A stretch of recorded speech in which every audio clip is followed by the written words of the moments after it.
সাপ্তাহিক ছুটির দিন শুক্রবার পর্যটকের পদচারণায় মুখর বিশ্বের দীর্ঘতম সমুদ্র সৈকত কক্সবাজার। কয়েকদিন ধরে বজ্রপাত ও ভারী বর্ষণে সাগর পার ছিল পর্যটক শূন্য।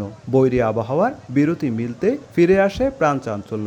নীল জলরাশি আর বালিয়াড়ির বিস্তীর্ণ প্রান্তরে পরিবার পরিজন নিয়ে পর্যটকদের উচ্ছ্বাস।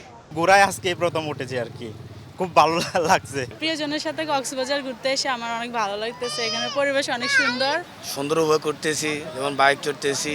ওয়েদারটা খুব উপভোগ করতেছি এবং কিছুদিন থেকে আরো বেশি উপভোগ করব। অনেকে আছেন যারা আমাদেরকে নখ দিয়ে থাকেন যে বিশেষ করে শুক্রবারটাকেও আসলে মিস করতে চায় না। তবে আনন্দ ঘন এই ভিড়ের মাঝেও সমুদ্রে রয়ে গেছে ঝুঁকি।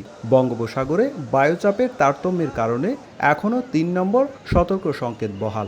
এরই মধ্যে কিছু পর্যটককে নির্দেশনা না মেনে উত্তাল সাগরে নেমে পড়তে দেখা যায়। তাদের নিরাপত্তায় সর্বোচ্চ সতর্ক অবস্থানে লাইফগার্ড কর্মীরা। কেউ যেন মাঝখানে না যায়, কেউ যেন আউটসাইডে গোসল না করে। আমরা সবাইকে বলে যাচ্ছি, আপনারা যদি থাকেন হাঁটু পানি পর্যন্ত থাকেন, যে লাইফগার্ড যে জায়গায় আছে ওই জায়গায় পর্যন্ত থাকুন। এদিকে হোটেল রিসোর্টগুলোতে চলছে বিশেষ ছাড়। পর্যটকরা যেন আরও বেশি আসতে পারে, সর্বোচ্চ ডিসকাউন্টের আওতায়, যে আপ টু 50%-এর আওতায় আমরা গেস্টদের জন্য নিয়ে এসেছি। হোটেল মোটেলগুলোতে বিশেষ ছাড় থাকায় কক্সবাজারে ছুটছেন অনেকেই। সুজাউদ্দিন রুবেল, সময় সংবাদ, কক্সবাজার।